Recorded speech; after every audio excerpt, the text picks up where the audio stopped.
వెంకటాద్రి సమం స్థానం బ్రహ్మాండే నాస్తి కించనాత్ వెంకటేశ సమో దేవో నభూతో నభవిష్యతి. శ్రీ వెంకటాచల క్షేత్రం వెంకటేశ్వర స్వామివారు శ్రీ వైఖానస భగవచ్శాస్త్ర ప్రకారం పంచబేరాలుగా తిరువారాధన జరుగుతుంది. ధ్రువ కౌతుక ఉత్సవ స్నపన బలిబేరాలను విష్ణు పురుష సత్య అచ్యుత అనిరుద్ధ రూపాలుగా ఆరాధన జరుగుతుంది. వీరు కౌతుక బేరం భోగ శ్రీనివాసమూర్తి. ప్రతిరోజు ఉదయం తోమాల సేవలో పాలు కుంకుమ పువ్వు అభిషేకం జరుగుతుంది వీరికి. రాత్రి ఏకాంత సేవలో పవ్వళింపు సేవకు వేయించేస్తారు. ప్రతి బుధవారం మూలవర్లకు ప్రతినిధిగా బంగారు వాకిల్లో సహస్ర కలశాభిషేకం జరుపుకుంటారు. సుమారు 1500 సంవత్సరాల ముందు పల్లవ మహారాణి సమర్పించిన వెండి బింబము భోగ శ్రీనివాసమూర్తి.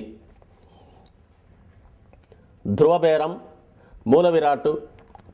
వక్షస్థలంలో మహాలక్ష్మి అమ్మవారు, పద్మావతి అమ్మవారు, శ్రీవత్సం, కౌస్తుభం, ముఖమండలంలో పచ్చకర్పూర నామం, కస్తూరి తిలకం, శ్రీపాదరేణు అనే మహాప్రసాదం, నవరత్న కిరీటం, రత్నాల సుదర్శన పాంచజన్యాలు, రత్నాల కర్ణపత్రాలు, భుజములందు నవరత్నాల నాగాభరణాలు, కట్యవలంబిత హస్తం,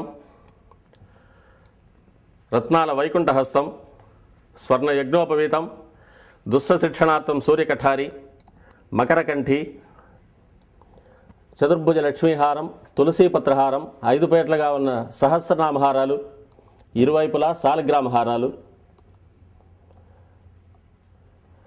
ఉగాది ఆస్థానానికి గాను స్వామివారు విశేషమైన తిరువాభరణం సమర్పణ చేసుకోనున్నారు.